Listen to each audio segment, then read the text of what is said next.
চ্যাপ্টারের আজকে পার্ট 3 বা লাস্ট পার্ট হবে। সেখানে আমরা শুরু করব কি থেকে? আমরা শুরু করব রিলেটিভ ভেলোসিটি দিয়ে।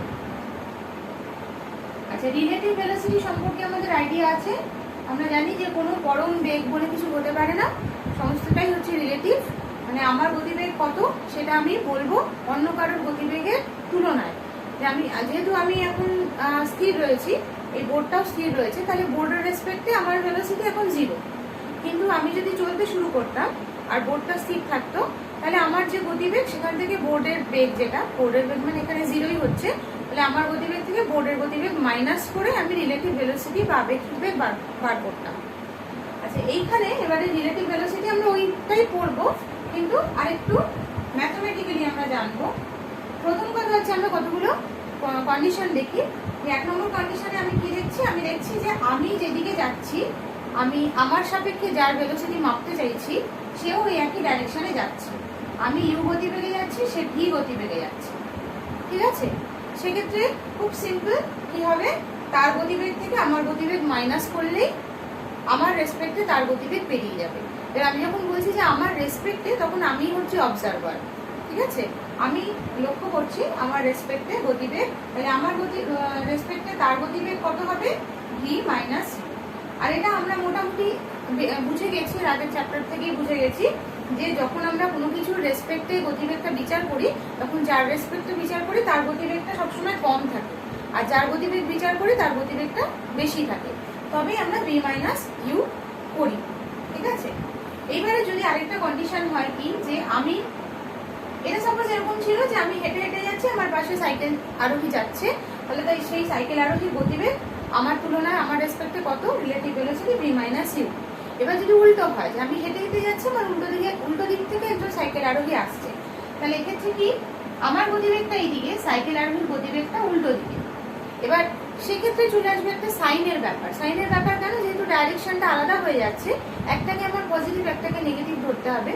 তাহলে একটাকে পজিটিভ ধরলে আমি যেহেতু অবজারভার, আমার গতিবেগটাকেই আমি পজিটিভ ধরলাম, আমার ডাইরেকশনটাকে, তাহলে উল্টো দিকে ডাইরেকশনটাকে আমি মাইনাস ভি ধরবো।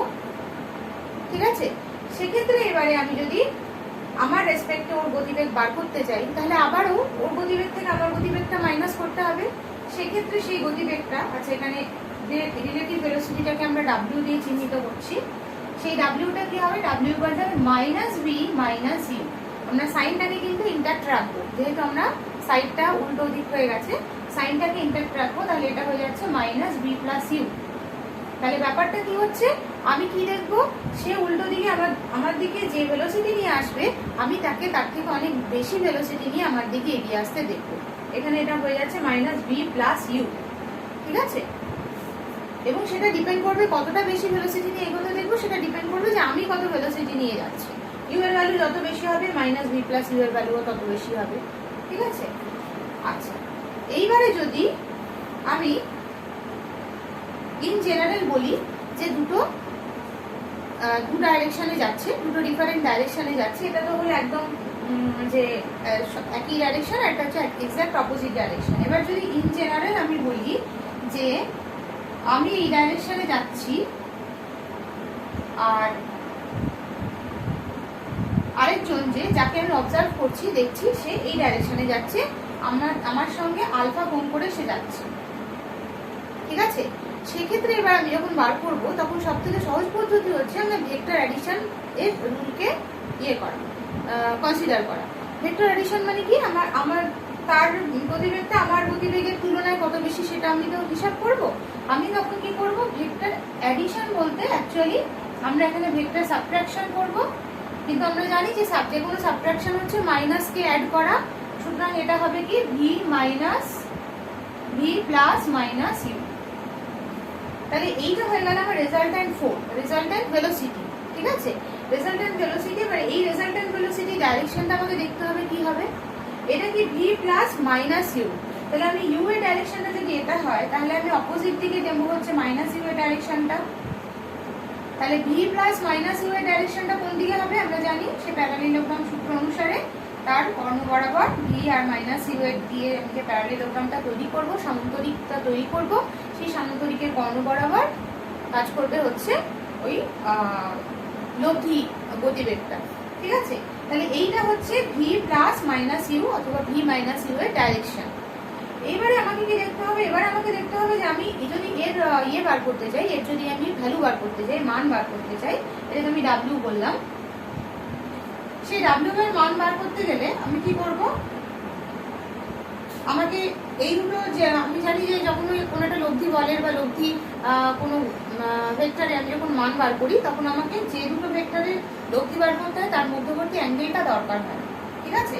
সেই আমাদের আলফা ছিল, যেখান থেকে আমরা a square plus b square plus 2ab cos alpha করেছিলাম রুটের মধ্যে। এখানে কিন্তু ভি আর মাইনাস ইউ এর মধ্যে অ্যাঙ্গেলটা আলফা নয়, ভি আর ইউ এর মধ্যে আলফা ছিল, তার মানে ভি আর মাইনাস ইউ এর মধ্যে কত, এটা হচ্ছে 180 ডিগ্রি মাইনাস আলফা, পুরোটাও 180 ডিগ্রি, এটা 180 ডিগ্রি মাইনাস আলফা। তাহলে এখানে আমি কি বসাবো, তাহলে আমি এর ভ্যালুটা কি বেরোবে, v square plus you square plus 2uv cos 180 degree minus alpha, ঠিক আছে, 180 ডিগ্রি মাইনাস আলফা। এবারে cos 180 ডিগ্রি মাইনাস আলফা কি, আমরা, তোমরা যদি ত্রিকোণমিতির ইনিশিয়াল পার্টটা করে থাকো, তাহলে আমরা জানি যে এই চারটে ভাগের মধ্যে এটা হচ্ছে এমন একটা, এটা হচ্ছে এমন কতগুলো মানে 0 to 90 ডিগ্রি হচ্ছে এমন, যাতে হচ্ছে সমস্ত যতগুলো ট্রিগোনোমেট্রিক ফাংশন আছে সবগুলোর ভ্যালু পজিটিভ হয়। যে মুহূর্তে আমি 90 থেকে 180 মধ্যে চলে যাব, এইখানে সাইনের ভ্যালুগুলো সব পজিটিভ হয়, কিন্তু কসের ভ্যালু পজিটিভ হয় না, ঠিক আছে। এবার এখানে দেখো তো, এখানে আলফার মান যাই হোক না কেন, 180 ডিগ্রি আমি না হয় ধরলামই না, ধরতে পারবো না, কারণ এদের মধ্যে ডিফারেন্স তো 180 ডিগ্রি আমি করিনি, যাই হোক ধরলেও ধরা যায়, ধরলে তাহলে এখানে cos 0 ডিগ্রি হয়ে যাবে, সেটা একদম এক্সট্রিম পর্যায়ে। তাহলে আমি এখানে আলফার মানটা 180 ডিগ্রি কম ধরলাম, ঠিক আছে, যে কোনো একটা ডিগ্রি যাই ধরবো না কেন, যাই ধরি না কেন, এর মানটা কিন্তু 180 ডিগ্রি মাইনাস আলফা করলে সে কিন্তু এই কন্ডিশনে থাকবে, ঠিক আছে, এই পজিশনে থাকবে। হ্যাঁ, সেক্ষেত্রে এর এইখানে এর ভ্যালুটা কি হবে, এর ভ্যালুটা হবে মাইনাসে চলে আসবে, কারণ এইখানে শুধু সাইনের ভ্যালুগুলো হচ্ছে পজিটিভ আর কসের ভ্যালু হচ্ছে নেগেটিভ। তাহলে 180 ডিগ্রি মাইনাস আলফা কি হবে, v square plus you square minus 2uv cos alpha, ঠিক আছে, মাইনাস 2uv cos আলফা, ঠিক আছে। আচ্ছা, এইবারে এবারে আমি এর যদি ইয়েটা বার করতে চাই, এবার আমি যদি এর ডাইরেকশনটা বার করতে চাই, তাহলে ডাইরেকশনটা বার করতে গেলে আমি কি করব, ডাইরেকশনটা বার করতে গেলে এটা আমি ধরে নিচ্ছি এর সঙ্গে থিটা অ্যাঙ্গেলে রয়েছে, থিটা অ্যাঙ্গেলে রয়েছে। এবার তাহলে আমি কি করব,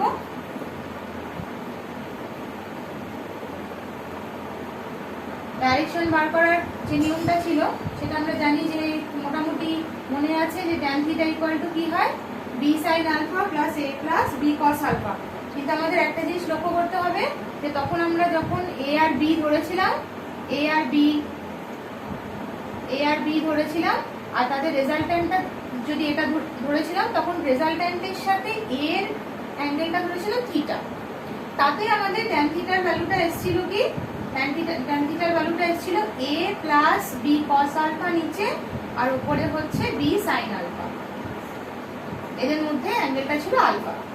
তাহলে এখানে আমি কার সাথে ধরছি, অ্যাঙ্গেলটা v এর সাথে, তাহলে নিচে কে বসবে, নিচে বসবে v, ঠিক আছে।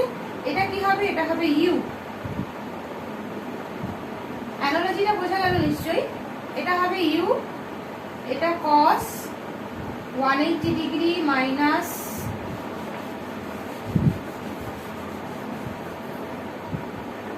180 ডিগ্রি মাইনাস আলফা, আর এটা sine U sine 180 degree minus alpha. সাইনের ক্ষেত্রে 180 ডিগ্রি মাইনাস আলফা করলে সাইনই আসবে, কিন্তু সাইন আলফা আসবে, যার মান হবে পজিটিভ সাইন আলফা।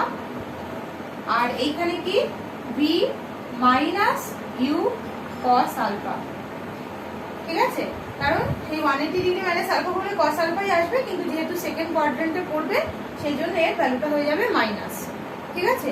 তাহলে এই হলো আমাদের, যদি আমরা যে কোনো দুটো ডাইরেকশনের মধ্যে একটা রেসপেক্ট আরেকটা ভেলোসিটিকে বিচার করি, ঠিক আছে।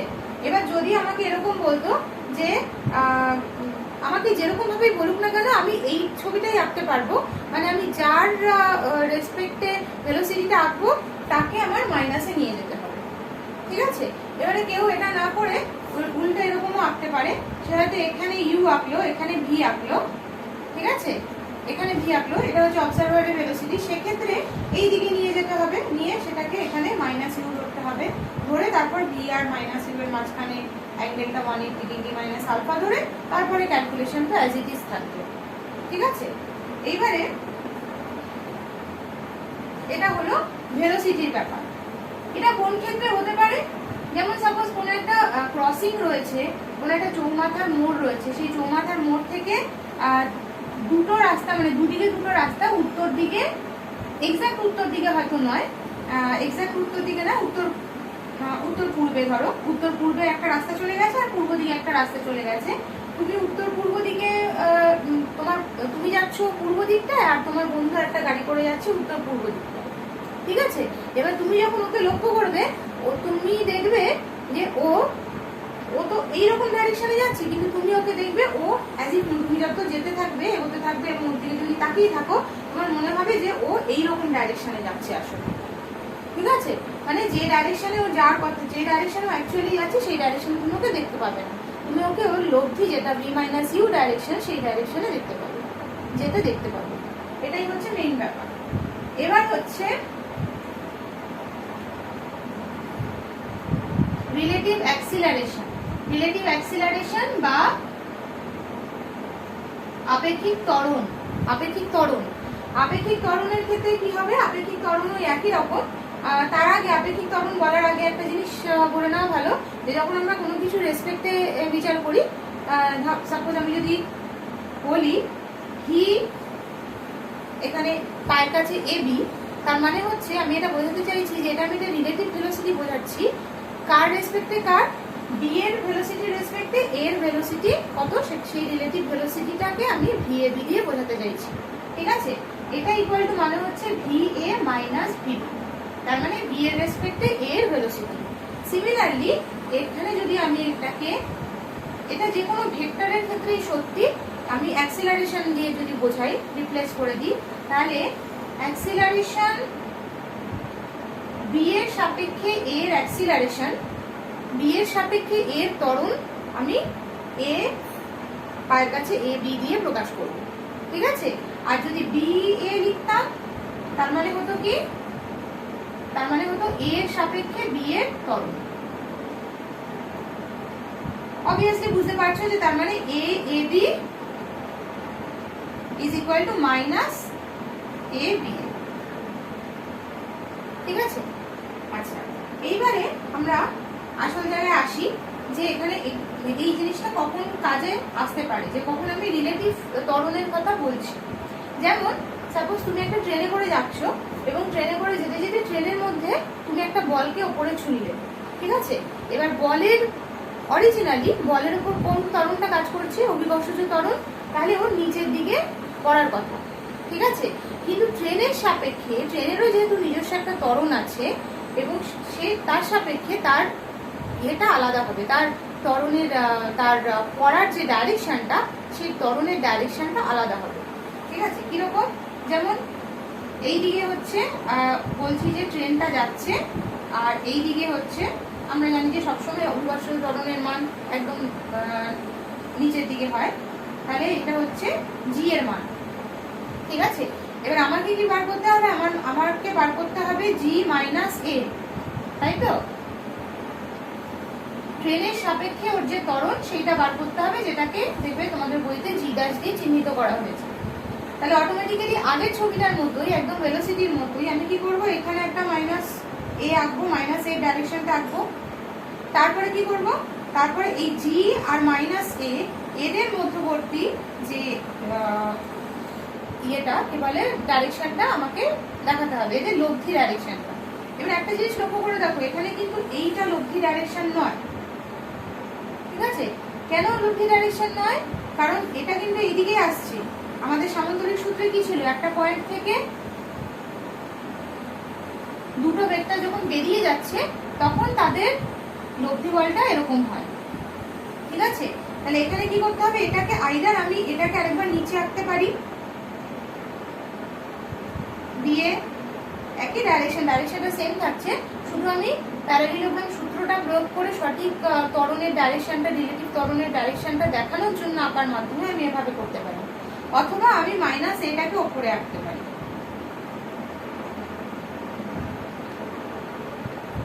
যে কোনো একটা, যাই করি না কেন আমি এটাকে ওপরে নিয়ে আঁকি বা ওটাকে নিচে নিয়ে আঁকি, এই হবে লব্ধি ত্বরণের ডাইরেকশন, তাই তো, জি ড্যাশ এখানে করলেও এই হবে লব্ধি ত্বরণের ডাইরেকশন।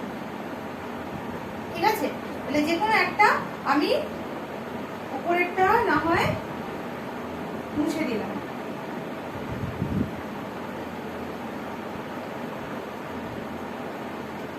ঠিক আছে, এবারে আমি যদি জি ড্যাশের মানটা বার করি, এটা ইজি হবে, তার কারণ কি, জি ড্যাশের মানটা দুজনের উপর নির্ভর করছে, এই দুটো ভেক্টর এ আর জি। তখন কিন্তু আমি ত্বরণ ধরন সব মাথা থেকে বার করে দেবো, শুধু আমি ভেক্টরের কথা ভাববো যে ভেক্টরের অ্যাডিশনের রুল কিরকম হয়, সেই use a square plus b square plus 2ab cos alpha. সেখানেও আমি এখানে কি হচ্ছে, এখানে cos আলফা যেটা, এখানে a square plus G square তো হবে, তারপরে এই যে 2ab cos আলফা, আলফার মানটা কত, আলফার মানটা হচ্ছে 90 ডিগ্রি, তাহলে এটা 90 ডিগ্রি, তাহলে cos 90 এর মান যেহেতু 0, এই পার্টটা পুরো 0 হয়ে যাবে, তাহলে জি ড্যাশের ভ্যালু হবে a square plus G square. ঠিক আছে, আচ্ছা, তাহলে জি ড্যাশের ভ্যালু হবে a square plus G square. এইবারে আমি যদি জি ড্যাশের ডাইরেকশনটা ভাবতে চাই, ডাইরেকশনটা আমি এরকম ভাবে ভাবছি, এটার সাথে সাপোজ থিটা অ্যাঙ্গেল করে রয়েছে, তাহলে ওই আমাদের ভাবতে হবে যে tan থিটা ইকুয়াল টু কি হবে, যার সাথে ডাইরেকশন, যার সাথে অ্যাঙ্গেল আছে সে নিচে একা থাকে, তাই তো, ফর্মুলাটা এইভাবে মনে রাখা সোজা হয়। তাহলে জি প্লাস এ cos 90 ডিগ্রি প্লাস এ sin 90 ডিগ্রি, sin 90 এর মান 1 আর cos 90 এর মান 0, তার মানে tan থিটা ইকুয়াল টু হচ্ছে কি, tan থিটা ইকুয়াল টু হচ্ছে a বাই জি। ঠিক আছে, a বাই জি, তার মানে theta equal to tan inverse a by G, বেরিয়ে গেল সোজা। এবারে এটার একটু ভ্যারিয়েশন, যদি এটা যেহেতু তোমাদের বইয়ে নেই, কিন্তু তাও আমি বলছি, মানে অঙ্ক দিলে দিতেই পারে, কিছুই ভ্যারিয়েশন নয়, আবার একটু গন্ডগোল হলেই মুশকিল। সেটা কিরকম, যে সাপোজ এর উপরে অঙ্কটা কিরকম দেবে, এর উপরে অঙ্কটা দেবে যে যেমন একটা গাড়ি কি বলে পূর্ব দিকে যাচ্ছে, হ্যাঁ, আর তুমি বলটাকে ওপরের দিকে ছুড়ে দিলে, এরকম একটা হতে পারে। ঠিক আছে, আর যদি অন্যরকম হয় তাহলে কি হবে, সাধারণত আমরা এখানে, আমি যখন অ্যাক্সিলারেশনের ডাইরেকশনটা ধরেছি তার সঙ্গে আমি জি কে 90 ডিগ্রিতে ধরেছি, কি হিসেবে আমি ধরে নিয়েছি যে এই যে অ্যাক্সিলারেশনের ডাইরেকশনটা হচ্ছে সেটা হচ্ছে একদম হরাইজন্টালি, মানে ভূমির সঙ্গে ভূমির লেভেলে হচ্ছে আর কি। ঠিক আছে, আমি কোনো এরকম স্ল্যান্টেড রাস্তা দিয়ে কেউ যাচ্ছে সেটা কিন্তু আমি ধরিনি। যদি স্ল্যান্টেড রাস্তা দিয়ে যেত তাহলে কি হতো, যদি সাপোজ এরকম হতো যে এ ডাইরেকশনটা হচ্ছে এইরকম, মানে ধরো তোমাকে বলে দিল যে একটা পাহাড়ের ওপর দিয়ে, একটা পাহাড়ের সঙ্গে, মানে পাহাড়ে একটা গাড়ি উঠছে, পাহাড়টা নতি হচ্ছে 45 ডিগ্রি। ঠিক আছে, সেইখানে এবার তুমি একটা বলকে ছুটছো, তাহলে তার কি হবে, মানে কোন ডাইরেকশন হবে, তার ভ্যালু কত হবে, কি হবে। এবারে যখন হচ্ছে, প্রথম কথা হচ্ছে জি এর ডাইরেকশনটা তো সেম ডাইরেকশনই হবে, এ ডাইরেকশনটা 45 এ হয়ে গেল। এবার আমি প্রথমে তো একদম চোখ বন্ধ করে আমি এটাকে মাইনাস এ লিখবো, যেহেতু আমি লব্ধিটা বার করতে চাই। এবার জিটাকে এই ডাইরেকশনে লিখবো, ঠিক আছে, জিটাকে এই ডাইরেকশনে লিখে আমি এইটা লব্ধি ডাইরেকশন বার করলাম, এই যে এইটা হচ্ছে জি ড্যাশের ডাইরেকশন। ঠিক আছে, জি আর মাইনাস এ। এইবারে কি হবে, ডিফারেন্সটা কি হবে, জি ড্যাশের ভ্যালুটা আমি যখন বার করব তখন আগেরটাতে যেমন cos 90 হচ্ছিল বলে জি স্কয়ার প্লাস এ স্কয়ার হয়ে যাচ্ছিল, কারণ ওটা cos 90 হয়ে যাচ্ছিল, কিন্তু এখানে কিন্তু সেটা হবে না। এখানে জি আর মাইনাস এর মধ্যে কত আছে ভাবো তো, কত অ্যাঙ্গেল আছে, আমি যদি এখান থেকে জি আর মাইনাস এর মধ্যে অ্যাঙ্গেলটা বার করতে চাই, তাহলে এটা কত হবে? এইটা তো পুরোটা 90 ডিগ্রি, ঠিক আছে, আর এই পুরোটা হচ্ছে, আচ্ছা আর সেইভাবে ভাববো না, আমি এখানে এইদিকে নিয়ে নিই, এটা এই অ্যাঙ্গেলটা হচ্ছে, এটা যদি 45 ডিগ্রি হয় তাহলে এটাও 45 ডিগ্রি, ঠিক আছে। তাহলে জি আর মাইনাস এর মধ্যে অ্যাকচুয়ালি অ্যাঙ্গেলটা কত হচ্ছে? অ্যাঙ্গেলটা হচ্ছে 45 ডিগ্রি, ঠিক আছে। তাহলে জি আর মাইনাস এর মধ্যে অ্যাঙ্গেলটা কিন্তু এখান দিয়ে আমার বেরোচ্ছে কত? 45 ডিগ্রি। তাহলে আমি এখানে কি লিখতে পারবো? আমি এখানে লিখবো G square plus A square plus 2 AG cos 45 degree. Similarly আমি যখন ট্যান থিটার ভ্যালুটা বার করবো, জি ড্যাশের সাথে জি কে আমি যদি থিটা অ্যাঙ্গেল ধরে নিই, তাহলে এটা আসবে কত? এটা আসবে জি প্লাস এ cos 45 ডিগ্রি ওপরে এ sin 45 ডিগ্রি, ঠিক আছে। তাহলে আমাকে যা বলবে এবং যেভাবে আমি ছবি আঁকবো সে অনুযায়ী কিন্তু আমি সহজেই অঙ্কগুলো করে ফেলতে পারবো, ঠিক আছে। আমাকে শুধু ভাবতে হবে যে কোন জায়গাটা আলাদা বলছে, সেই অনুযায়ী ছবিটা আঁকিয়ে ফেলতে হবে, তাহলেই আমি করে ফেলতে পারবো। আচ্ছা, রিলেটিভ অ্যাক্সিলারেশনের পর তোমাদের কি আছে? রিলেটিভ অ্যাক্সিলারেশনের পর তোমাদের আছে বোধহয়, আচ্ছা, বোটের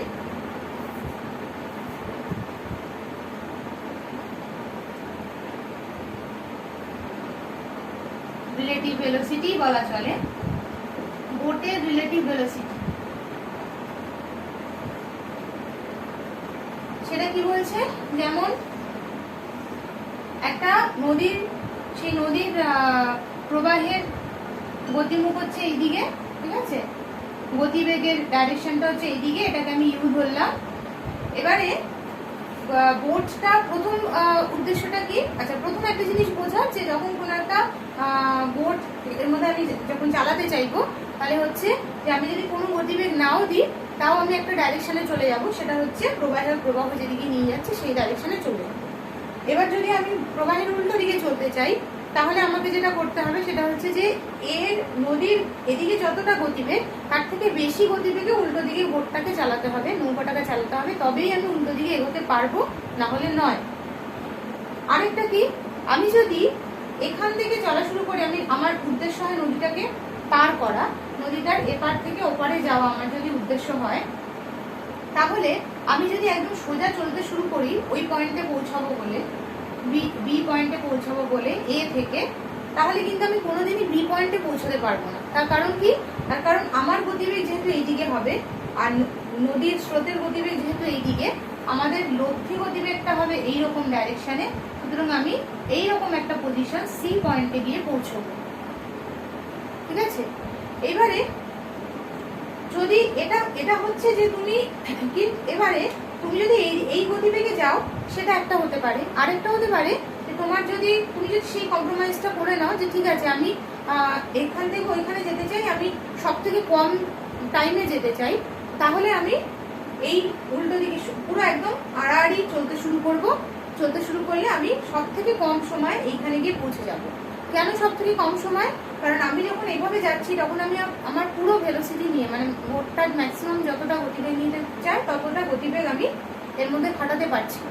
প্লাস তার সাথে কে অ্যাড হচ্ছে? নদীর স্রোত অ্যাড হয়ে গিয়ে তাদের যে লক্ষ্মী, সেই গতিবেগটা কিন্তু অ্যাপ্লিকেবল হচ্ছে, এবং সেই গতিবেগটা নিয়ে আমি কিন্তু অনেক কম সময়ে ওই পারে পৌঁছে যাব। এক্স্যাক্টলি বি পয়েন্টে পৌঁছাবো না, কিছুটা দূরে গিয়ে পৌঁছাবো, কিন্তু সব থেকে কম সময়ে আমি সি পয়েন্টে পৌঁছাতে পারবো, ঠিক আছে। আমার যদি প্রায়োরিটি টাইম কম হয়, তাহলে আমি এইভাবে পৌঁছাবো। আমার যদি প্রায়োরিটি হয় জায়গাটা, যে আমি বিতেই পৌঁছতে চাই, তাহলে আমি কি করব? তাহলে নদী আমাকে কি, আমি যেদিকে চলা শুরু করবো, নদী আমাকে এই দিকে নিয়ে যাবে তার থেকে বেশি, ঠিক আছে, ডান দিকে, যেহেতু ওর ডাইরেকশনটা এইদিকে। তাহলে আমি কি করতে পারি? আমি এদিকে চলতে পারি, যাতে নদী আমাকে এরকম ধাক্কাতে ধাক্কাতে যদি এদিকে নিয়েও আসে, ধাক্কে নিয়ে আসলো, ততক্ষণে আমি ওই প্রান্তে বি পয়েন্টে পৌঁছে গেছি। তাহলে আমি যাবো কোন দিকে? আমি এই ডাইরেকশনে যাওয়া শুরু করবো। এটাকে সাপোজ আমি বললাম থিটা অ্যাঙ্গেলে যাচ্ছি, ঠিক আছে। তাহলে আমার গতিবেগ যদি এই দিকে হয়, আমার উদ্দেশ্য যদি হয় শর্টেস্ট ডিস্টেন্স, মানে আমি আমার সময়টা আমার কাছে ম্যাটার করছে না, আমি চাইছি একদম শর্টেস্ট ডিস্টেন্স কভার করতে, মানে বেসিক্যালি আমি চাইছি একদম ঠিক উল্টো দিকের পয়েন্টে পৌঁছতে, তখন আমি বোটটাকে এই দিকে চালাবো। ঠিক আছে, এই দিকে একটা অ্যাঙ্গেল করে চালাবো, এবং সেক্ষেত্রে আমার ক্ষেত্রে কি হবে, সেক্ষেত্রে এর দুটো কম্পোনেন্টে ভাগ হয়ে যাবে, এই দিকে হয়ে যাবে, এদিকে কাজ করবে ভি কস থিটা, যেহেতু এর সঙ্গে থিটা কোণ করে আছে, এদিকে কাজ করবে ভি কস থিটা, আর এই দিকে কাজ করবে হচ্ছে ভি সাইন থিটা। ঠিক আছে, আমি যদি ওই দিকেও ভাবি যে এইদিকে ভি কস থিটা আর এদিকে ভি সাইন থিটা কাজ করবে, এইদিকে আর এইদিকে একই ডাইরেকশনে ভি সাইন থিটা কাজ করবে, সুতরাং ভি সাইন থিটার ডাইরেকশনটা এদিকেও দেখাতে পারি, নিচেও দেখাতে পারি, সেম ব্যাপার, একই ভেক্টর। ঠিক আছে, এবার কি হবে, যখন আমি এদিকে চালানো শুরু করলাম আমার কিন্তু এই ডাইরেকশনে গতিবেগটা কমে গেল। ঠিক আছে, তার মানে আমার সময় কিন্তু বেশি লাগবে। আমি যে গতিবেগটা প্রয়োগ করছি সেই গতিবেগটা কিন্তু তার থেকেও কম গতিবেগ এদিকে আমি অ্যাকচুয়ালি অ্যাপ্লাই করছি, যতটা গতিবেগ বোটের যে ম্যাক্সিমাম গতিবেগ তার থেকেও কম গতিবেগ এখানে অ্যাপ্লিকেবল হচ্ছে, সুতরাং সময় বেশি লাগবে। ঠিক আছে, আর আরেকটা যেটা হচ্ছে সেটা হচ্ছে নদীর গতিবেগটাকে আমি কোনো কাজেই লাগাচ্ছি না। কিভাবে কাজে লাগাচ্ছি না, আমি যে মুহূর্তে এদিকে চলা শুরু করব আমার গতিবেগের একটা ভাগ এই ডাইরেকশনে কাজ করবে ভি সাইন থিটা, যেটা কি করবে এই ইউ কে ও ব্যালেন্স করে দেবে। ঠিক আছে, ভি কে ও ব্যালেন্স করে দেবে।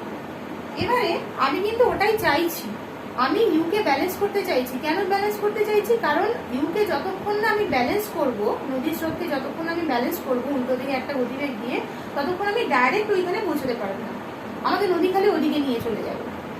ঠিক আছে, তাহলে আমি এইটা দিয়ে একে যেহেতু ব্যালেন্স করা গেল, তাহলে এখান থেকে আমি থিটার মানটা বার করতে পারি। সাইন থিটা ইকুয়াল টু কত বেরোবে, ইউ বাই ভি, তার মানে থিটা ইকুয়াল টু হচ্ছে sine inverse u by v, থিটার ভ্যালুটা বেরোলো।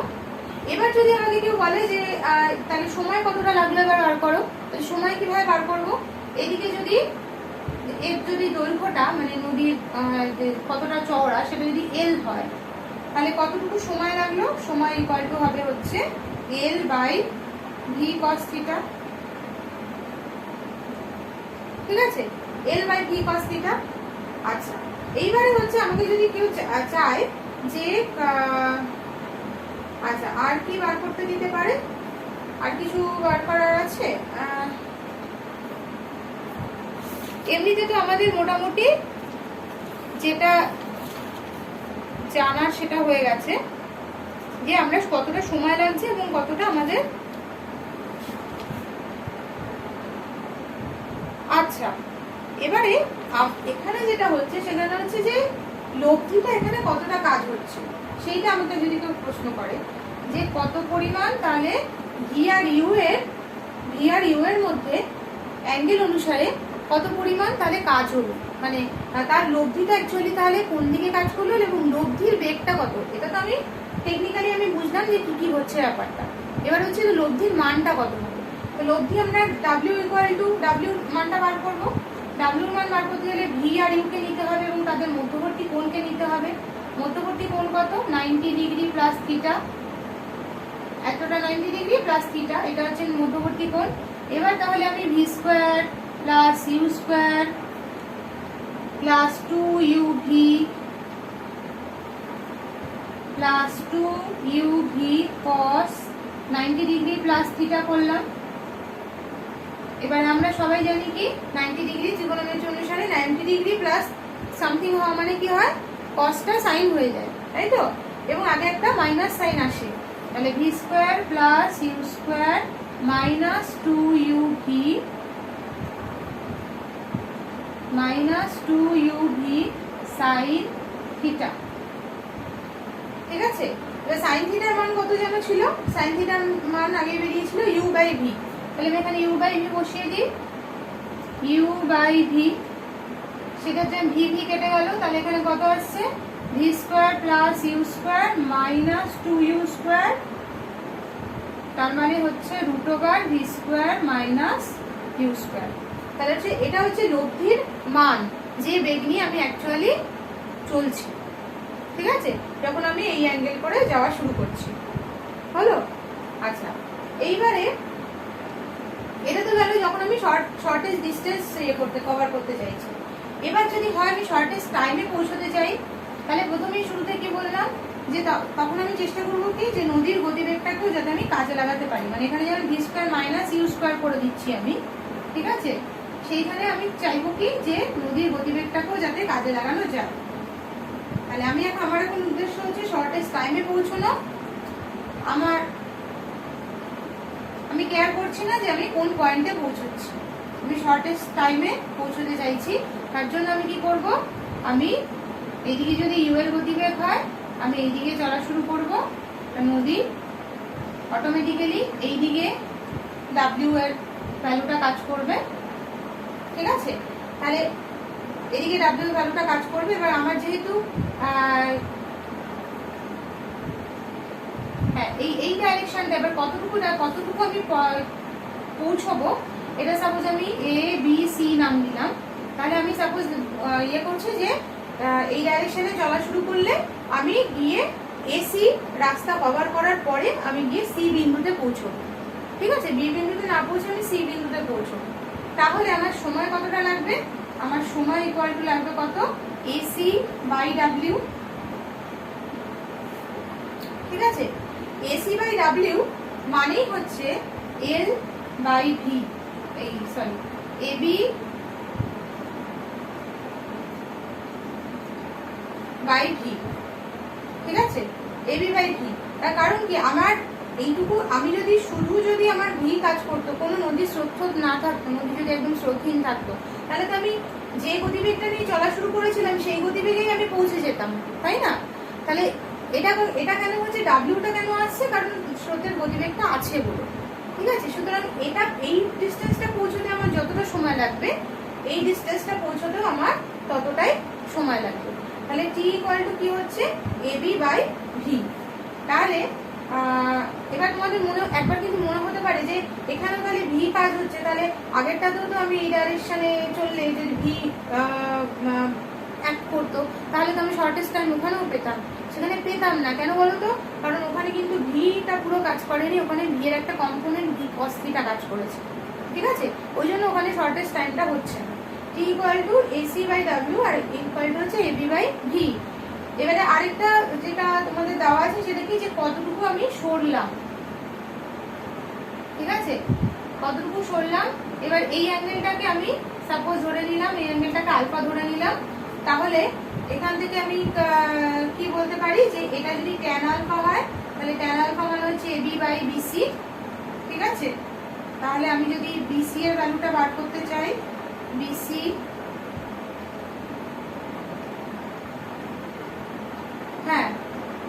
বিসি ইকুয়াল টু হচ্ছে এবি ট্যান আলফা। ঠিক আছে, এবারে আমি ওখান থেকে এবারে এটা এদিকে আবার আছে কি, বিসি এবিটা মানে আমি কি বলতে পারি, আমি বলতে পারি ভি। ঠিক আছে, v tan alpha. Tan alpha মানে আমি বলতে পারি হচ্ছে ইউ বাই ভি। ঠিক আছে, না কিছু একটা ভুল করলাম, কি ভুল করলাম, বিসি ইকুয়াল টু তো হচ্ছে এবি ট্যান আলফা, তাই না? তাহলে BC equal to tan alpha মানেই তো হচ্ছে যে ভি বাই ইউ। হ্যাঁ, ও সরি, এবি ইকুয়াল টু কেন ভি হবে, এবি ট্যান আলফা মানেই হচ্ছে ইউ বাই ভি। ঠিক আছে, এটা ইউ আর এটা হচ্ছে ভি। তাহলে এখান থেকে আমি এবি এর মানটা কি বসাবো, এবি এর মানটা বসাবো এল ইউ বাই ভি। এটা হচ্ছে বিসি এর ডাইরেকশন, বিসি এর ভ্যালু, যে কতটা আমি সরে যাব। তাহলে কতটা সরে যাব সেটা ডিপেন্ড করবে কিসের উপর, নদীর স্রোতের উপর খুব বেশি করে ডিপেন্ড করবে, আর নদীর চওড়াটা কতটা তার উপরে ডিপেন্ড করবে। যত বেশি চওড়া হবে তত বেশি আমি দূরে সরে যাব, যত নদীর স্রোত বেশি হবে তত আমি বেশি দূরে সরে যাব। সেটাকে আমি ব্যালেন্স আউট করতে পারি কিভাবে, কমাতে পারি কিভাবে, আমার যদি গতিবেগটা বেশি হয় তাহলে আমি সেটাকে একটু ব্যালেন্স করে বেশি দূরে নাও সরতে পারি। ঠিক আছে, আচ্ছা এবার এখানে আমরা যেহেতু রিলেটিভ ভেলোসিটি নিয়ে অনেক কাজ হলো, এবারে আমরা যেটা করব সেটা হচ্ছে খুব ইম্পর্টেন্ট, যেটা হচ্ছে একদম ভেক্টরের ম্যাথমেটিক্যাল পোর্শনের মধ্যে পড়ে, কিন্তু এটা শিখে যাওয়ার পরে তোমাদের অনেক জায়গায় এই ম্যাথমেটিক্যাল অপারেশনগুলো তোমাকে কাজে লাগবে। সেটা হচ্ছে ভেক্টরের ডট আর ক্রস প্রোডাক্ট।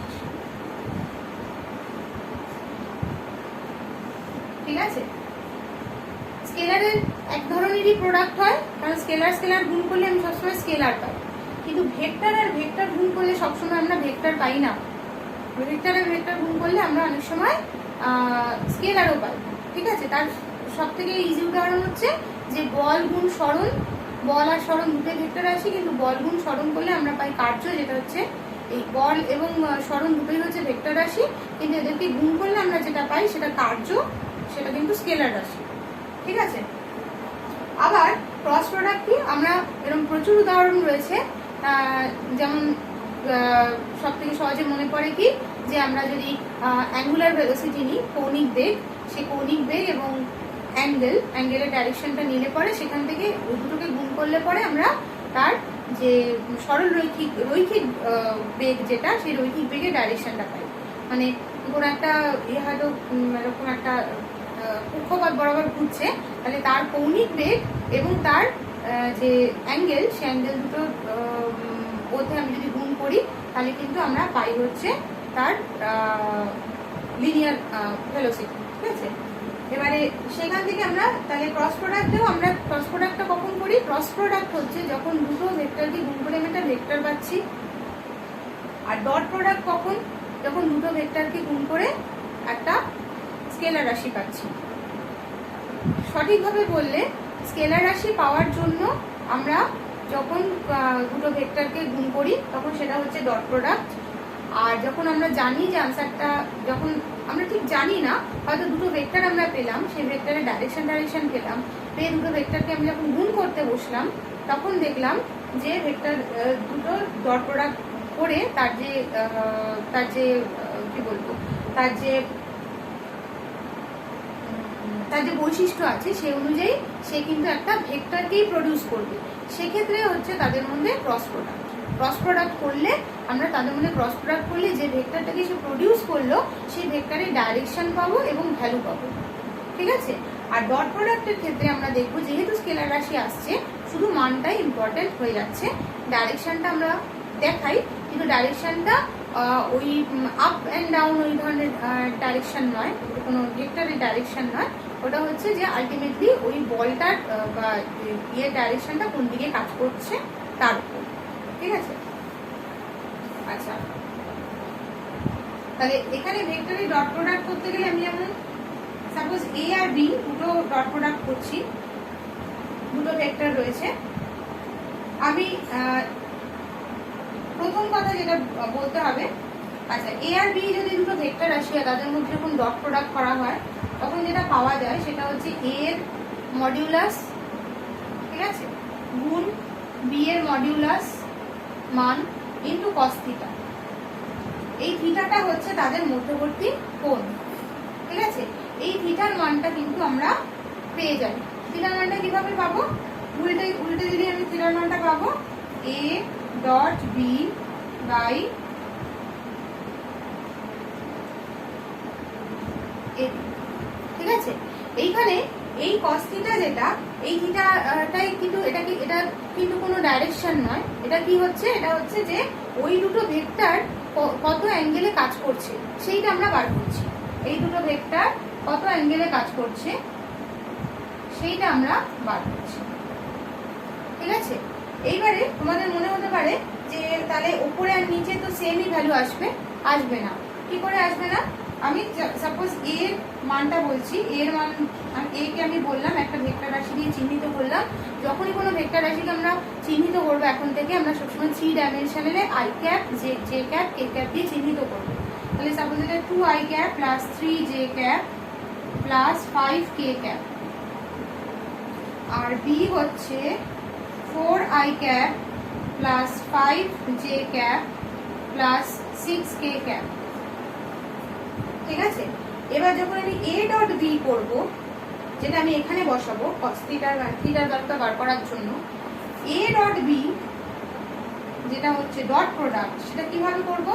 প্রথম কথা হচ্ছে ডট প্রোডাক্টে আই ক্যাপ আর শুধু সেম সিমিলার টাইপের যারা রয়েছে কি বলে ইউনিট ভেক্টর, তাদের মধ্যেই গুণ হয়। ঠিক আছে, বাকিগুলোর মধ্যে গুণ হয়, কিন্তু গুণ হয়ে তার মানটা 0 হয়ে যায়।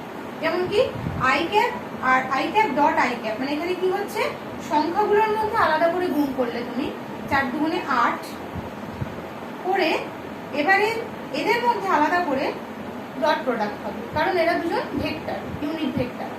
এদের মধ্যে ভেক্টর যদি ডট প্রোডাক্ট করা যায়, তাহলে এই নিয়ম অনুসারে তার মানটা কত হবে? I dot I equal to কত হবে? আই এর মান ইন্টু আই এর মান ইন্টু কস থিটা। এবার আই আর আই দুটো তো একই ডাইরেকশনে কাজ করে, দুটোই এক্স ডাইরেকশনে, তাহলে তাদের মধ্যে থিটা কত? তাদের মধ্যে থিটা হচ্ছে 0। সুতরাং আই ডট আর আই এর মান কত? ইউনিট ভেক্টর যেহেতু মান হচ্ছে 1, তাহলে আই ডট আই করলে কত হয়? 1 ইন্টু 1 ইন্টু কস 0। ঠিক আছে, তার কস 0 এর মান 1, কস 0 এর মান হচ্ছে 1, সুতরাং I dot I equal to হয় 1। Similarly J dot J equal to 1, K dot K equal to 1। এবারে আই এর সাথে আর অন্য কোনো ইউনিট ভেক্টর গুণ করে দেখা যায় ডট প্রোডাক্ট করে।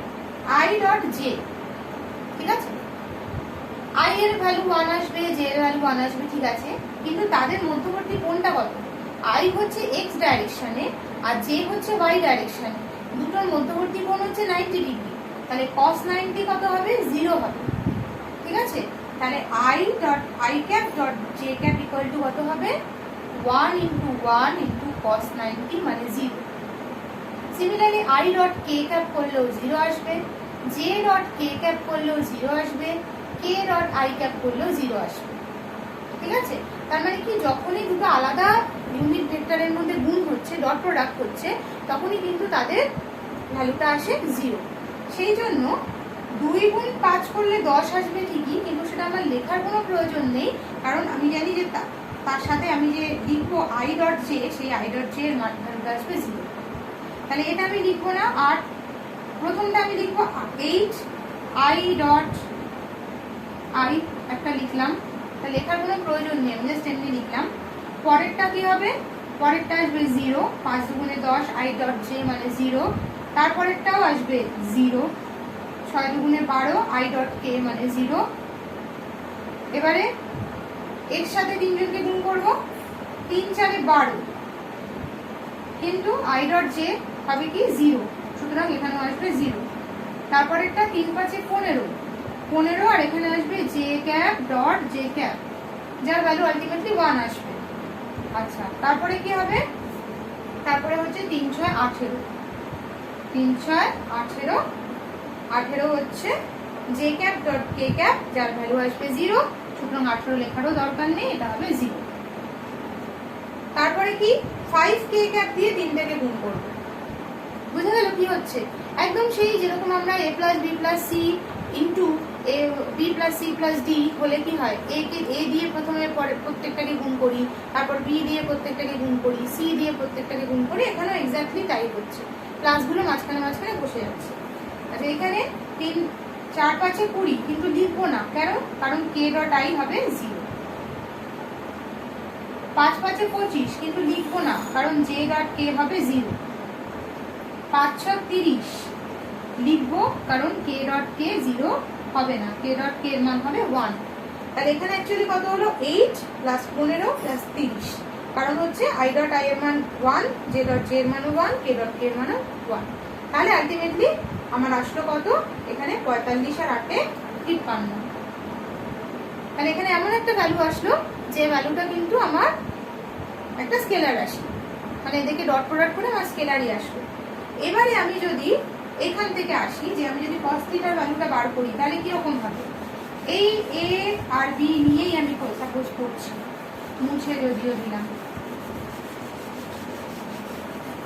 মুছে দিলাম, যাই হোক, প্রথম কথা হচ্ছে cos থিটার ভ্যালু যখন বার করবো, a ডট বি এর ভ্যালুটা কত আসবে? a ডট বি এর ভ্যালুটা আসলো 53।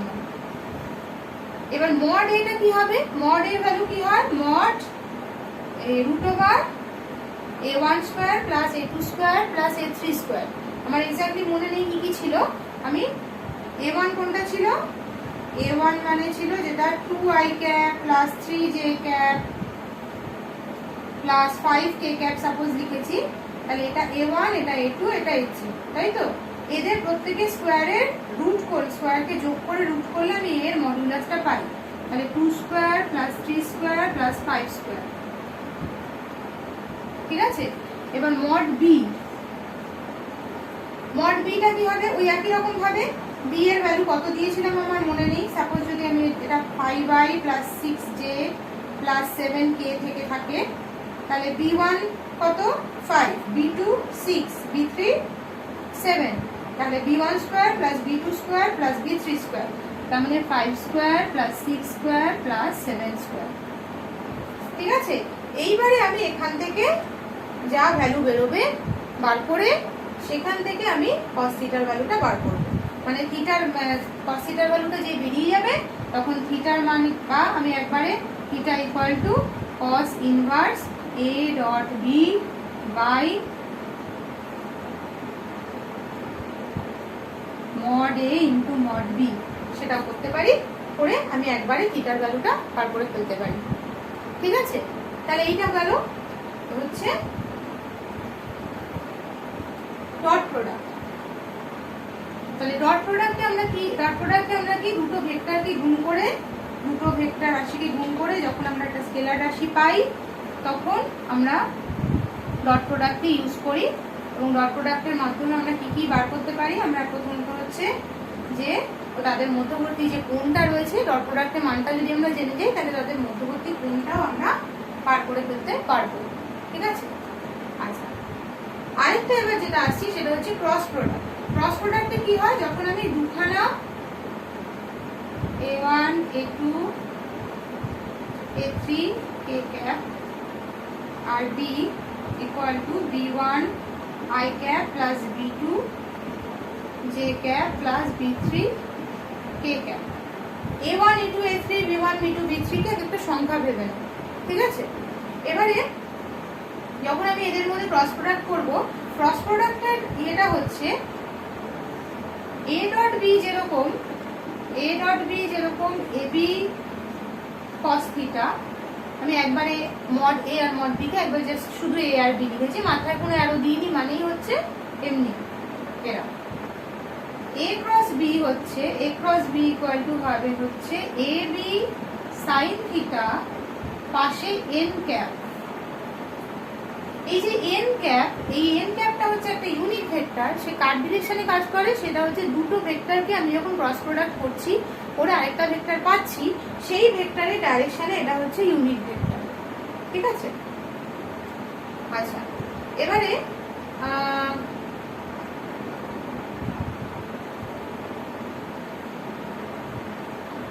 আচ্ছা, আমি তখন তোমাদের বোধহয় ভি ইন্টু কি বললাম বলো তো, তখন ক্রস প্রোডাক্টের একটা উদাহরণ দিলাম। ক্রস প্রোডাক্টের উদাহরণে কিন্তু কৌণিক বেগ ইন্টু যে রেডিয়াসটা থাকে, ঠিক আছে, তার গুণ করলে পরে আমি লিনিয়ার ভেলোসিটি পাই। আচ্ছা, এবারে a b a1 b1 a2 b2 হলো। এবারে আমি হচ্ছে আসছি হচ্ছে এদের আমি কি করে বার করব যে এদের ক্রস ভ্যালুটা কত হবে। এইখানে যেমন এখানে দেখো, আমি যদি ইউনিট ভেক্টরগুলোর কথা আগে ভেবে নিই, আমি যদি i cap cross i cap করি তাহলে কি হবে, i ক্যাপ এর মান মানে 1 ইন্টু 1, দুটো i ক্যাপের value 1 1 1 into 1 into sine 0 degree, ঠিক আছে? সাইন 0 ডিগ্রি মানে কি 0, তার মানে i ক্রস i করলে কিন্তু আনসার 0 আসবে। i ক্রস j করলেও আনসার 0 আসবে, k ক্রস k করলেও আনসার 0 আসবে। 0 কোনগুলো আসবে না, যখন আমি আলাদা দুটো ডিফারেন্ট ইউনিট ভেক্টরকে নেব তাদের মধ্যে যখন ক্রস করব তখন 0 আসবে না। কেন? কারণ i cap cross j cap আমি যদি করি তাহলে এখানে 1 ইন্টু 1 সাইন কত আসবে, i ক্যাপ আর j ক্যাপের মধ্যে অ্যাঙ্গেল হচ্ছে 90 ডিগ্রি, সাইন 90 মান হচ্ছে 1, ঠিক আছে? সুতরাং i ক্যাপ ক্রস j ক্যাপের মান হবে i ক্যাপ ক্রস জে ক্যাপের মান হবে হচ্ছে 1, ঠিক আছে। এবার হচ্ছে তার মানে এরকমই যে J cap cross K cap বা K cap I cap cross K cap, এগুলো সবগুলোরই মান কিন্তু 1 হবে। যখনই ডিফারেন্ট ইউনিট ভেক্টর থাকবে তাদের ক্রস প্রোডাক্টের মান 1 আসবে। এবার কথা হচ্ছে ডিরেকশনটা কি হবে, সবার কি ডিরেকশন সেম হবে? অবশ্যই নয়। ডিরেকশনটা আমাকে মনে রাখতে হবে এইভাবে যে আমি যদি আই ক্যাপ আর জে ক্যাপকে মধ্যে ক্রস করি তাহলে আমি পাই হচ্ছে কে ক্যাপ, এবং এটা সবসময় এই ডাইরেকশনে কাজ করবে। I cap cross K cap J cap করলে আমি কে ক্যাপের ডাইরেকশন পাবো, J cap cross K cap করলে আমি আই ক্যাপের ডাইরেকশন পাবো, ঠিক আছে। আবার কে ক্যাপ ক্রস আই ক্যাপ করলে আমি জে ক্যাপের ডাইরেকশন পাবো। কিন্তু আমি যদি J cap cross I cap করি তাহলে কিন্তু আমাকে লিখতে হবে minus K. I cap cross J cap করলে আমি লিখবো কে, কিন্তু J cap cross I cap করলে আমাকে লিখতে হবে মাইনাস কে, কারণ এটা রাইট হ্যান্ডের নিয়মের সাথে কি বলে রাইট হ্যান্ড থাম্ব রুল মেনে চলে। মানে কি, আমি যাদের মধ্যে ক্রস প্রোডাক্ট করছি তাদের প্রথমটার থেকে দ্বিতীয়টার দিকে যদি আমার আঙ্গুলটা এইভাবে বেঁকে যায় তাহলে প্রথমটার থেকে দ্বিতীয়টার দিকে এ ক্রস বি, প্রথমটা হচ্ছে এ পরেরটা হচ্ছে বি, প্রথমটার থেকে দ্বিতীয়টার দিকে যদি আমি আঙুলটাকে ঘোরাই তাহলে আমি যে ডাইরেকশনটা পাবো সেই ডাইরেকশনে আমার যে ক্রস প্রোডাক্টের যে মানটা, যে ডাইরেকশনটা, সেই ডাইরেকশনটা হবে এই থাম্বের দিকে ডাইরেকশনটা। তাহলে I cap cross J cap করলে থাম্বের ডাইরেকশনটা উপরের দিকে হয়, কিন্তু J cap cross I cap যদি করি তাহলে তো আমাকে উল্টে করতে হবে, J cap cross I cap ডাইরেকশনটা নিচের দিকে হবে, ঠিক আছে, মাইনাস কে ক্যাপ। সেই জন্য I cap cross J cap হলে কে ক্যাপ হবে, কিন্তু J cap cross I cap হলে কে ক্যাপ হবে। Similarly J cap cross K cap হলে আই ক্যাপ হবে, anti clockwise. J cap cross K cap হলে আই ক্যাপ হবে, কিন্তু কে ক্যাপ ক্রস জে ক্যাপ হলে মাইনাস আই ক্যাপ হবে। আবার কে ক্যাপ ক্রস আই ক্যাপ হলে জে ক্যাপ হবে, অ্যান্টি ক্লকওয়াইজ। আবার I cap cross K cap হলে কিন্তু মাইনাস জে ক্যাপ হবে, ঠিক আছে। আর I cap cross I cap, J cap cross J cap, K cap cross K cap, এগুলো 0 হবে। এবারে দেখা যাক এই অনুযায়ী আমি এখানে যদি ক্রস প্রোডাক্ট করি তাহলে কি আসে। প্রথমত A cap cross A cap a1 b1 টা লিখবই না, কারণ I cap cross I cap করলে 0 আসে। পরেরটা লিখি a1 b2, পাশে কি লিখবো, I cap cross J cap করলে কি আসে, কে ক্যাপ, মানে কে ক্যাপ। এবারে I cap a1 b3, I cap cross K cap করলে কি আসে, I cap cross K cap, উল্টো দিক হচ্ছে, তার মানে মাইনাস জে ক্যাপ, ঠিক আছে। এবার পরেরটা a2 b1, এটা J cap cross I cap হবে, তার মানে মাইনাস দিয়ে আসবে, তাই তো। a2 b1 এটা হবে J cap cross I cap, মানে হচ্ছে minus K cap. J cap cross J cap 0, J cap cross K cap কি হবে, সঠিক ডাইরেকশনে আছে, সুতরাং আই ক্যাপ, তাহলে এটা হবে a2 b3 আই ক্যাপ। থার্ডেরটা a3 b1,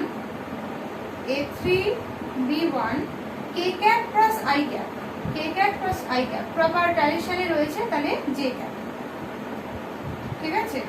কিন্তু কোথায় গেল,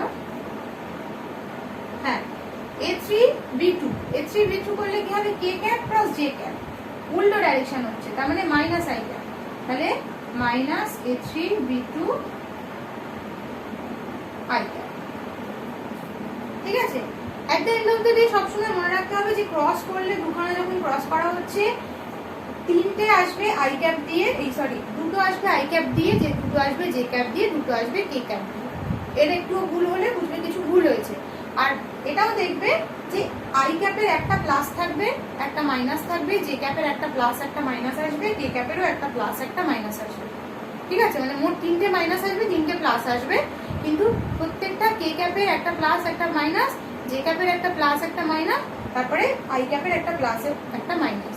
তারপরে এগুলোকে আমরা সাজিয়ে লিখতে পারি, কে ক্যাপ গুলোকে একসাথে নিয়ে এদেরকে ব্র্যাকেটে রেখে a1 b2 minus a2 b1 করে কে ক্যাপ, তারপরে জে ক্যাপের এই দুটোকে একসাথে নিয়ে a3 b1 minus a1 b3 J cap, তারপরে এই দুটোকে একসাথে নিয়ে a2 b3 minus a3 b2 I cap. Obviously I ক্যাপটাকে আমরা শুরুতে লিখবো, যে ক্যাপটাকে পরে এই ক্যাপটাকে পরে, তার লাস্টে দিয়ে আমরা সাজিয়ে দিই। ঠিক আছে, তাহলে এই হচ্ছে বেরোলো। এবারে আমি যদি এখান থেকে, হ্যাঁ এখান থেকে আমি এ ক্যাপ প্লাস বি ক্যাপের ভ্যালুটা পেয়ে গেলাম, তাহলে এখান থেকে আমি সাইন থিটার ভ্যালুটা আমি বার করতে পারি। যদি আমি এর মডটা নিই, তাহলে সেখান থেকে আমি যদি এর ডাইরেকশনটা ইয়ে করে দিই, ডাইরেকশনটা আমি যদি না ধরি, তাহলে আমি সাইন থিটার ভ্যালুটা বার করতে পারবো। ঠিক আছে, মানে কি হবে, এ ক্রস বি এর যা ডাইরেকশন, এন ক্যাপেরও তো তাই ডাইরেকশন, তাহলে আমি এ ক্রস বি কে আমি মড হিসেবে লিখে, এ ক্রস বি মানে হচ্ছে mod of A cross B into N cap, তাই তো। এবারে এটা মানে হচ্ছে mod of A cross B into N cap, আর ওদিকেও ডান দিকে এন ক্যাপ রয়েছে। এবার আমি এন ক্যাপটাকে যদি আমি না ধরে আমি এ ক্রস বি এর মড নিয়ে বাই এবি করে আমি সাইন থিটার ভ্যালুটা থেকে আমি থিটার ভ্যালুটা বার করতে পারি, যে কোন অ্যাঙ্গেলে ওই দুটো মানে ভেক্টরগুলো কাজ করছে। ঠিক আছে, আচ্ছা এবার হচ্ছে গেল ভেক্টরের ডট প্রোডাক্ট এবং ক্রস প্রোডাক্ট। এগুলো কিন্তু ভেক্টর ডট প্রোডাক্ট আর ক্রস প্রোডাক্টের অঙ্কগুলো প্রচুর পড়বে অনুশীলনী থেকে, করতে দেখবে প্র্যাকটিস হয়ে যাবে। ডট প্রোডাক্টটা বেশি ঝামেলা করবে না, ক্রস প্রোডাক্টে ভুল হবে প্রথম দিকে, কিন্তু পরে আস্তে আস্তে ঠিক হয়ে যাবে। পড়তে হবে প্রচুর, না হলে কিন্তু ভুল হয়ে যাওয়ার চান্স থাকবে। ঠিক আছে, আচ্ছা এবারে আমরা চলে যাচ্ছি হচ্ছে লাস্ট কি আছে, ও লাস্ট আছে বলে তোমাদের প্রজেক্টাইল মোশন। প্রজেক্টাইল মোশন মানে কি, যখন আমরা কোনো বস্তুকে এভাবে ছুড়ি আর সেই বস্তুটা উপরে উঠে তারপর অবভিয়াসলি অভিকর্ষ বলের প্রভাবে আবার নিচে নেমে আসে। যখন এইভাবে এরকম একটা শেপ তৈরি করে এবং তার আমি প্রথমে যদি ধরে নিই যে সে ভি গতিবেগে যাচ্ছে, ঠিক আছে, বা এটাকে ইউ ধরে নিই, ইউ গতিবেগে যাচ্ছে। ঠিক আছে, আর সে ভূমির সঙ্গে সে আলফা কোণ করে তাকে ছোড়া হয়েছে, কোন আমি জানি না, একটা আলফা কোণ একটা কোণ করে তাকে ছোড়া হয়েছে। তাহলে তার এই গতিবেগে দুটো আমি কম্পোনেন্ট পাবো। এটাকে যদি ভেঙে দিই দুটো অক্ষে, তাহলে এটা হবে ইউ সাইন আলফা, সরি এটা হবে ইউ কস আলফা, আর এটা হবে ইউ সাইন আলফা। তাহলে এখান থেকে আমাদের মূল কি কি প্রশ্ন আসতে পারে? প্রথম প্রশ্ন আসতে পারে যে আছে এই বলটাকে যে উপরে ছুঁড়ে ফেললাম কত উপরে উঠলো, এটা একটা প্রশ্ন আসতে পারে। সেকেন্ড প্রশ্ন আসতে পারে আচ্ছা কতক্ষণ ধরে ও এরকম আকাশে ভেসে রইলো তারপর পড়লো, কত পরে গিয়ে পড়লো, এটা একটা হতে পারে। আরেকটা প্রশ্ন আসতে পারে যে কত দূরে গিয়ে পড়লো। এই তিনটে মেইন প্রশ্ন আসতে পারে। তো আমরা যে ইকুয়েশন করেছিলাম, গতির সমীকরণ করেছিলাম, সেই গতির সমীকরণগুলো থেকে আমরা সেগুলোতে একটা একটা করে আসবো। প্রথম কথা হচ্ছে যে হ্যাঁ এটাতে যেমন ছিল কি আমি সাপোজ এই মানে হাইটের মানটা বার করতে চাইছি, তা হাইটের মানটা বার করতে গেলে আমি আগে এটা বার করে নিই যে ওর ওপরে ম্যাক্সিমাম হাইট কতটা গেছে। এটা বার করার জন্য আমি আগে বার করে নিই যে ও কতটা সময় লেগেছে ওর ওপরে যেতে। কেন এটা বার করবো?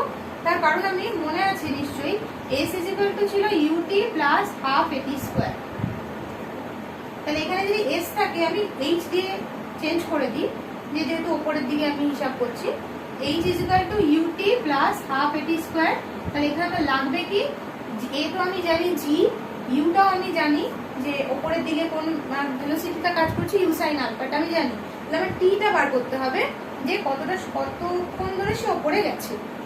ঠিক আছে, ওপরে যেতে কত সময় লেগেছে। তাহলে এই ওপরে যেতে কত সময় লেগেছে এটা বার করার জন্য আমি V is equal to UT,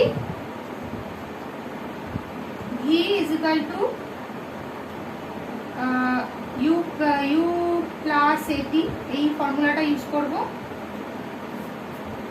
ঠিক আছে, আচ্ছা তাহলে এখানে আমরা ভি এর ভ্যালুটা যখন একদম ম্যাক্সিমাম হাইটে থাকবে তখন ভি এর ভ্যালুটা হবে 0।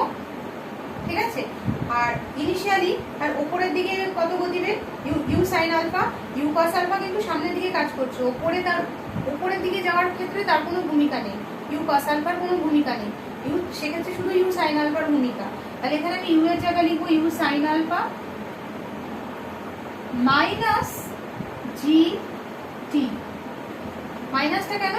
কারণ জি তো সবসময় নিচের দিকে কাজ করছে, আর আমি গোটা এটাই করছি, গোটা হিসাবটাই করছি উপরের দিকে, ঠিক আছে, সেই জন্য এটা মাইনাস জি।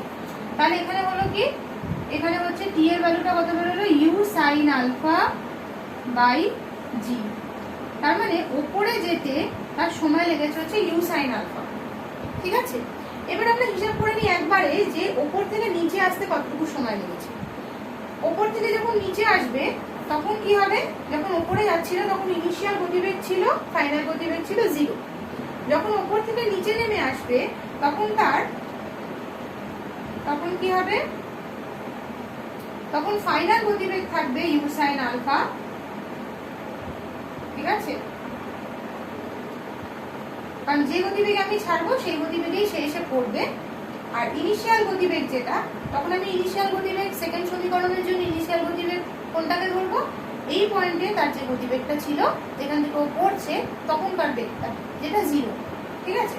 তাহলে 0 প্লাস জিটি। এটা প্লাস কেন হচ্ছে, তার কারণ হচ্ছে এটা নিচের দিকে পড়ছে, আগেরটা উপরের দিকে যাচ্ছিল বলে আমি মাইনাস জিটি ধরেছি, এখানে নিচের দিকে পড়ছে বলে প্লাস জিটি। তাহলে G is equal to U sine alpha by G. তার মানে এটাকে T1 এটা T2 নাম দিই। তাহলে ওপরে যেতে তার যত সময় লাগছে ওপর থেকে নামতেও ততটাই সময় লাগছে। আপাতত কতটা ম্যাক্সিমাম উচ্চতা গেছে সেটা জানতে আমার শুধু ওপরে যেতে কতটুকু সময় লেগেছে সেই অর্ধেকটা হলেই হবে। তাহলে আমি ইউ সাইন আলফা দিয়ে ইউজ করি। ইউ সাইন আলফা যদি আমি এখানে ব্যবহার করি,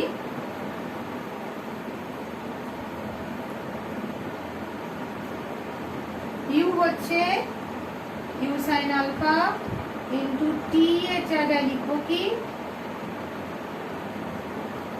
পরের লাইনে লিখি, ইউটা লিখবো হচ্ছে ইউ সাইন আলফা, কারণ প্রাথমিক গতিবেগ ইউ সাইন আলফা। টি এর জায়গায় লিখবো U sine alpha by G. তারপরে হাফ ইন্টু এটাকে লিখবো জি, এটা হচ্ছে টি স্কোয়ার মানে U square sine square alpha by G square. একটা জি কেটে গেল, তাহলে এখানে আসলো U square sine square alpha by G, এখানে U square sine square alpha by 2g, ঠিক আছে। তার মানে হচ্ছে কি ভুল করলাম, U square sine square alpha, U square sine alpha into U square sine square alpha by G plus you square sine square alpha by 2g। ঠিকই আসলো, ঠিকই আছে মনে হচ্ছে।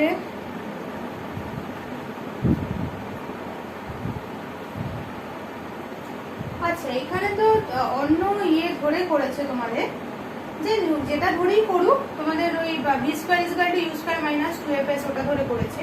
তো যেটা ধরেই করা যাক, আনসারটা তো সেমই আসার কথা। তাহলে আমি যদি ম্যাক্সিমাম হাইট বার করতে চাই তাহলে এখানেও আমার আচ্ছা এখানে তো মাইনাস হবে, হ্যাঁ এখানে, আচ্ছা এটা প্লাস করে করলাম, এইখানে একটা মাইনাস হবে, ঠিক আছে। এখানে আছে যেই মাইনাস হলো তখনই হচ্ছে নিচে ওই এই লসাগু করবো, নিচে 2g আর উপরে ইউ স্কোয়ার সাইন স্কোয়ার, ঠিক আছে। তাহলে এই চলে আসলো আমার ম্যাক্সিমাম হাইট।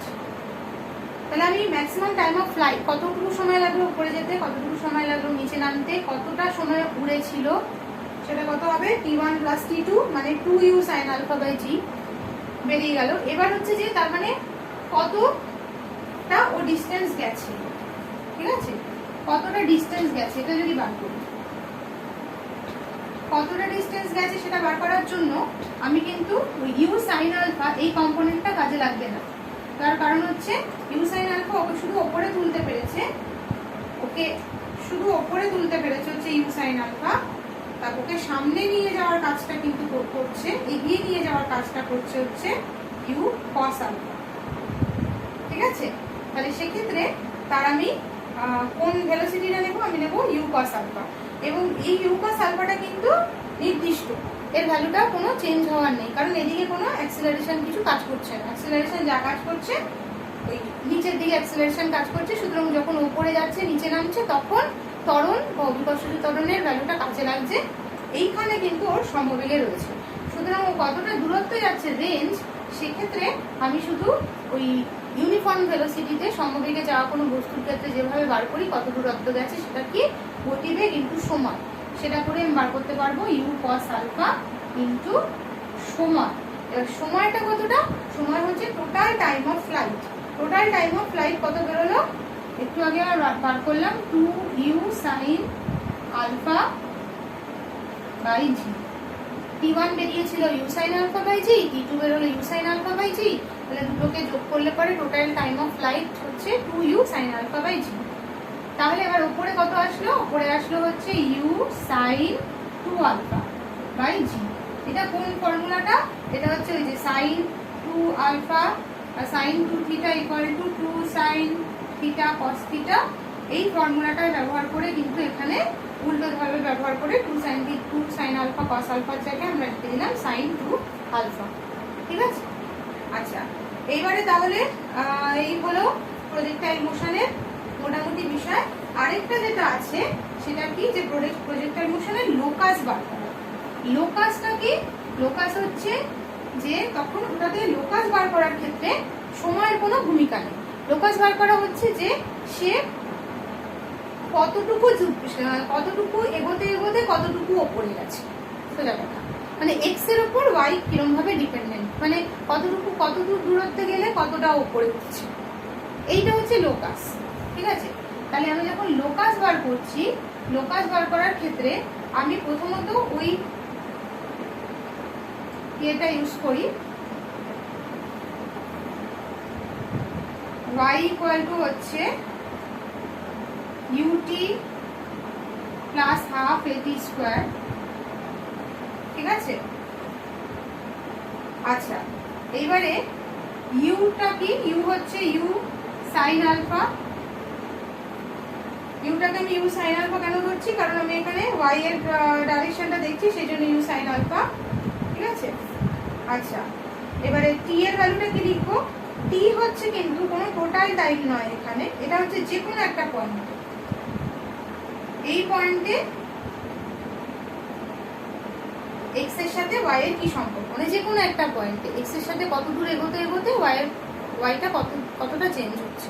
তাহলে এখানে আমি টি এর ভ্যালুটা কি করব, টি এর ভ্যালুটা আমাকে বার করতে হবে। সে কিভাবে বার করব, এটা হচ্ছে যে কতটুকু দূরত্ব যাচ্ছে। ঠিক আছে, আমরা টোটাল দূরত্বকে আমি যদি ভেলোসিটি দিয়ে ভাগ করি তাহলে বেরোবে। ঠিক আছে, এবার সেই দূরত্বটাকে আমি ধরে নিলাম এক্স, যে এক্স দূরত্ব যাচ্ছে, এদিকে এগোচ্ছে কার জন্য, ইউ কস আলফার জন্য। তাহলে এইটা টিটা কি হবে, X by U cos alpha. ঠিক আছে, আচ্ছা প্লাস হাফ জি, টি স্কোয়ারে কি লিখবো, টি স্কোয়ারে লিখবো X by U cos alpha whole square. ঠিক আছে, এইটা হলো আমাদের যে, তার মানে এখানে কত আসলো, এখানে আসলো tan alpha X tan alpha plus half G X square by U cos alpha whole square, U square cos square alpha. ঠিক আছে, এইটা হলো ওয়াই এর এবং এক্স এর মধ্যে লোকাস, মানে এটাকে জাস্ট একটু সিম্পলিফাই করে নেবে, ইউ ইউ কেটে যাবে, কেটে গিয়ে এখানে আসবে X sine alpha by cos alpha মানে tan alpha X tan alpha plus half G X square by U square cos square alpha. ঠিক আছে, তাহলে এটা হচ্ছে y এবং x এর মধ্যে সম্পর্ক, যেটাকে লোকাস বলা হচ্ছে, যে কতটা সামনে এগোতে এগোতে ও কতটুকু উপরে উঠছে। ঠিক আছে, তাহলে মোটামুটি ভেক্টরের চ্যাপ্টারটা এখানে শেষ হলো। তোমাদের এখানে বেশ কিছু ত্রিগোনোমেট্রিক ফাংশনের ইউজ আছে, যেগুলো আমার মনে হয় আমি হয়তো একটা ছোট করে জাস্ট কি কি জিনিসগুলো এখানে লাগছে সেগুলো কোথা থেকে আসছে, কিভাবে ট্রান্সফরমেশন হচ্ছে, সেইগুলো একটা ছোট ভিডিও করে তোমাদেরকে পরে পোস্ট করে দেবো, যাতে তোমাদের এই চ্যাপ্টারের এই মাছের মেজার জায়গাগুলো বুঝতে কোনো প্রবলেম না। ঠিক আছে, এই ক্লাসটা আবার এখানেই শেষ করছি।